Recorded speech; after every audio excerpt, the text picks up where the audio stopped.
तो आप सभी का स्वागत है स्टडी विद आकाश के यूट्यूब चैनल पे। आज हम बात करने वाले हैं क्लास 12 का हिंदी इलेक्टिव का जो है मॉडल पेपर जितना भी प्रीवियस ईयर का है उसका मैं सॉल्यूशन बताऊंगा। ठीक है, 40 MC most important MCQ question आया हुआ है। ठीक है, तो क्या क्या क्वेश्चन है हम देखते हैं। यदि आप चैनल पर नहीं तो चैनल को सब्सक्राइब कर लीजिएगा। ठीक है, एवरीडे न्यू वीडियो आते रहता है। ठीक है, मतलब नया नया मॉडल पेपर का जितना भी प्रीवियस ईयर में आया हुआ सबका हर दिन एक नया नया आते रहता है। तो चलिए वीडियो को स्टार्ट करते हैं। क्या क्या क्वेश्चन आया हुआ है देखते हैं। ठीक है, तो स्टूडेंट्स आपका जो 1 से लेके 8 नंबर तक जो है कुछ गद्यांश और पद्यांश दिया हुआ है। ठीक है, तो इसका मैं नहीं करता हूँ, मैं जो यहाँ पे अभिव्यक्ति और माध्यम से स्टार्ट करता हूँ। देन आपका चैप्टर से जहाँ जहाँ से क्वेश्चन आया उसका मैं सॉल्यूशन बताता हूँ। ठीक है, देन कुछ दिक्कत होता है तो आप कमेंट कर देना। ओके, तो क्या क्या क्वेश्चन आया हुआ है चलिए मैं आपको बता देता हूँ।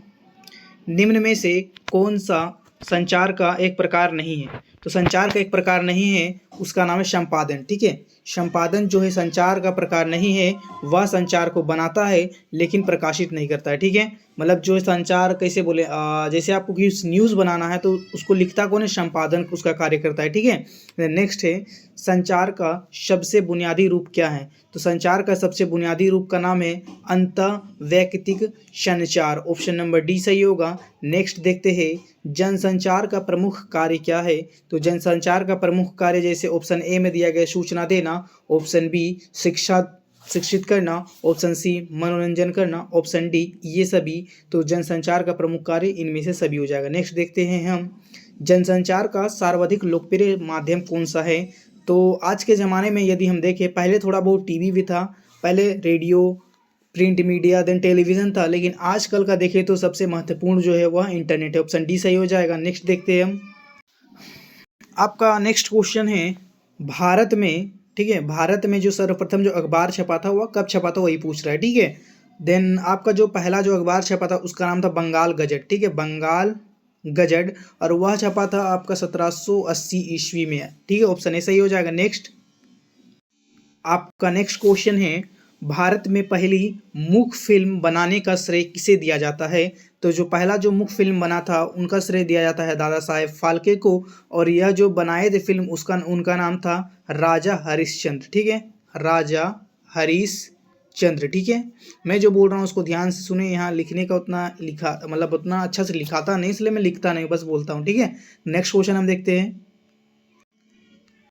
छापाखाना से संबंधित निम्न में से सही जोड़ा कौन सा है? ठीक है, तो ऑप्शन ए दिया गया है 1556 गोवा, 1558 अहमदाबाद, 1555 सूरत, 1556 अहमदाबाद। तो आपका जो सही आंसर जो है वह है 1556 गोवा। ठीक है, ऑप्शन नंबर ए, ये जो ऑप्शन नंबर ए दिया गया वो सही हो जाएगा। ठीक है, देन नेक्स्ट देखते हैं हम फीचर से संबंधित निम्न में से कौन सा कथन सही नहीं है? ठीक है, यहाँ पे सही नहीं है वो पूछा गया है। देन ऑप्शन ए दिया गया है फीचर में लेखक अपने विचार डाल सकता है, ये गलत है। लेखक जो मतलब जो लिखता है वह फीचर में अपना विचार नहीं डाल सकता है। ठीक है, ये जो लिखा हुआ है ये गलत हो जाएगा। ठीक है, नेक्स्ट देखते हैं हम निम्न में से किसे समाचार पत्र की आवाज़ माना जाता है? तो समाचार पत्र का जो आवाज़ माना जाता है उनको हम संपादक के बोलते हैं। ऑप्शन नंबर जो डी दिया गया है संपादक के वो सही हो जाएगा। ठीक है, नेक्स्ट देखते हैं हम आलेख।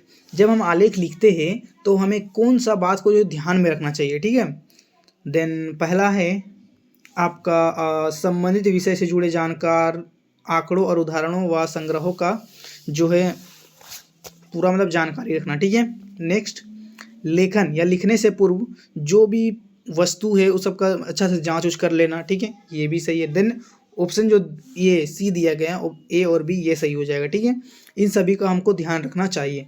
अभी जो आपका है आया हुआ है जैसे खंड का लिखा हुआ है पाठ्य पुस्तक 19 से 22। ठीक है, जो क्या है यहाँ पे कुछ जैसे जैसे बहन दा कहती है ऐसे किसी बंगले के किसी तरु अशोक पर कोई चिड़िया कुहकुआए चढ़ती सड़क के किनारे लाल बजरी चुरमुराए। ऐसा मतलब जो दिया गया है ये किसी चैप्टर से लिया गया है छोटा सा अंश। ठीक है, तो इससे रिलेटेड कुछ क्वेश्चन आया हुआ है।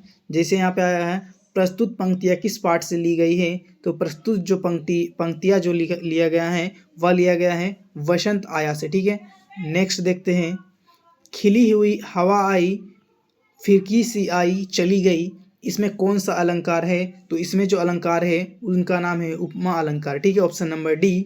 नेक्स्ट है, चिड़िया के कुहू कुहाने की आवाज़ कहाँ से आ रही है? तो वह जो आ रही है पीपल के पेड़ से, बट यहाँ पीपल का पेड़ दिया नहीं है, तो बंगला से तो नहीं आ रहा है, सड़क से भी नहीं आ रहा, आश्रम से, तो हम जंगल लिख सकते हैं, ठीक है, ऑप्शन नंबर डी लिख सकते हैं।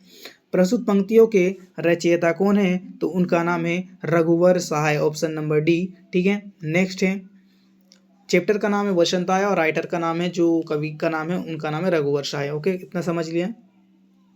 अब नेक्स्ट है एक कम कविता, ठीक है, यहाँ पे जो दिया गया एक कम कविता में कवि ने स्वयं को किससे हटा लिया है? तो उन्होंने हटाया है स्वयं को ईमानदारी के रास्ते से, ठीक है, ऑप्शन नंबर ए सही होगा। नेक्स्ट, तोड़ो कविता के माध्यम से कवि क्या संदेश देना चाहता है? तो तोड़ो कविता के माध्यम से हमें क्या संदेश? ऑप्शन ए, ऊसर बंजर धरती उसर बंजर परती भूमि को तोड़कर खेत बनाने से ही उपज देगी, मन में व्याप्त अरुचि निराश को। तो ऑप्शन नंबर डी सही हो जाएगा, ठीक है। ये जो दिया गया इनमें से सभी, जहाँ इतना लंबा चौड़ा लिखा हो इनमें सभी, तो वो इनमें से सभी सही होता है, ठीक है। कार्नेलिया का गीत में भारतवासियों की कौन सी विशेषता बताई गई है? तो उन विशेषताओं को हमें दर्शाना है। तो पहला, अनजान लोगों को आश्रय देना, ये सही है, मतलब जो भी विदेश से आता है हमारे घर तो हम उनको आश्रय देते हैं, ये सही बात है। नेक्स्ट, आपका दूसरों के दुखों में दुखी होना, यदि किसी घर में कुछ हो जाता है तो हम भी उनका दुख में शामिल होते हैं, ये भी सही है। देन ऑप्शन नंबर सी जो दिया गया वो सही जाएगा, ए एंड बी, ठीक है। देन नेक्स्ट देखते हैं हम, सरोज स्मृति किस प्रकार की कविता है? तो सरोज स्मृति जो है वह एक शोक गीत है, ऑप्शन नंबर ए सही हो जाएगा, ठीक है, वह एक शोक गीत है। देन नेक्स्ट, सत्य को प्राप्त करने के लिए हमें किसकी आवश्यकता होती है? सबसे महत्वपूर्ण चीज़ जो होता है वह है दृढ़ संकल्प। यदि हम किसी चीज़ को पाने के लिए एक दृढ़ संकल्प यानी ठान लेते हैं तो वो करना है तो करना है, कुछ भी आ जाए उससे जो है नहीं, मतलब जो मेरा मार्ग है उससे क्या बोलते हैं, जो मेरा मार्ग है उससे हमें विचलित नहीं होना, यानी इधर उधर के ध्यान में नहीं पड़ना है, ठीक है। देन यहाँ पे कुछ गद्यांश दिया हुआ है, एक दिन कई लोग बैठे बातचीत कर रहे थे, ऐसे बोल के कुछ दिया हुआ है, ठीक है। तो यह किस पार्ट से आया गया है? देन क्या क्या क्वेश्चन है मैं उसका बता दे रहा हूँ।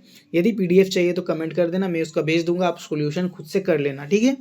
नेक्स्ट, प्रस्तुत पंक्तियों के रचयिता कौन है? तो रचयिता का नाम है आपका क्या नाम है? रामचंद्र शुक्ल। देन नेक्स्ट है, जल ही खाया है कि कुछ फलहार भी पिया है, पंक्ति से चौधरी साहब के किस स्वभाव का पता चलता है? तो उनका जो है मजाकिया स्वभाव का पता चलता है, ऑप्शन नंबर ए में दिया गया है। फलाहार का संधि विच्छेद होगा, तो फलाहार का होगा आपका संधि विच्छेद फल जोड़ आहार, ठीक है, फल जोड़ आहार, तो हो जाएगा ये ऑप्शन नंबर डी जो दिया गया फल जोड़ आहार, ये सही होगा। उपरोक्त पंक्तियाँ किस पाठ से ली गई है? तो उपरोक्त जो पंक्तियाँ हैं वह प्रेमघन की छाया स्मृति से लिया गया है, यह जो ऑप्शन नंबर सी में दिया गया प्रेमघन की छाया स्मृति, ये सही हो जाएगा। नेक्स्ट देखते हैं, आचार्य रामचंद्र शुक्ल की कृति का अक्षय स्रोत उनके द्वारा लिखित किस पुस्तक को माना जाता है? तो उस पुस्तक का नाम है हिंदी साहित्य का इतिहास, ऑप्शन नंबर बी सही होगा। मिर्ज़ापुर में किसने हिंदी पुस्तकालय खोला था? तो मिर्ज़ापुर में जो हिंदी पुस्तकालय खोला था उनका नाम है पंडित केदारनाथ जी फाटक, ऑप्शन नंबर 3 सही होगा। नेक्स्ट, पाठशाला के वार्षिक महोत्सव में वृद्ध महाशय ने बच्चे से क्या कहा? तो उन्होंने बोला कि इच्छा अनुसार इनाम मांगने के लिए कहा, पहला ऑप्शन सही होगा। नेक्स्ट, गुल मोहम्मद आगा कितने वर्ष पहले हरगोबिंद के गांव में आया था? तो वह 5 वर्ष पहले आया था। नेक्स्ट, वह आपके ही नहीं हमारे भी नेता है, यह किस नेता के बारे में कहा गया है? तो यह महात्मा गांधी के बारे में कहा गया है। प्रेमचंद उर्दू में किस नाम से जाने जाते हैं? तो वह जाने जाते हैं धनपत राय के नाम से। भैरव को सूरदास के खिलाफ उकसाने और भड़काने में किसकी महत्वपूर्ण भूमिका थी? तो उनका नाम था जगधर, ऑप्शन नंबर ए में दिया गया है। देन नेक्स्ट है, भैरव ने सूरदास की झोपड़ी में आग क्यों लगाई, उसका क्या क्या कारण था वो बताना, तो जगधर द्वारा उकसाने भड़काने, ये सही है। सुभागी और सूरदास के बीच अवैध संबंध के शक में, ये भी सही है। सुभागी को मारने से रोकने कारण, ये भी सही है। तो ऑप्शन नंबर जो डी दिया गया वो सही हो जाएगा। नेक्स्ट, सूरदास को किस बात का दुख था? तो बस उसको एक ही बात का दुख था कि उसका जो जीवन भर का जो कमाई था, वह जिस पोटली में रखा था पैसा, वह पोटली जल गई थी। ठीक है, तो रुपये की पोटली खो जाने का। Okay, then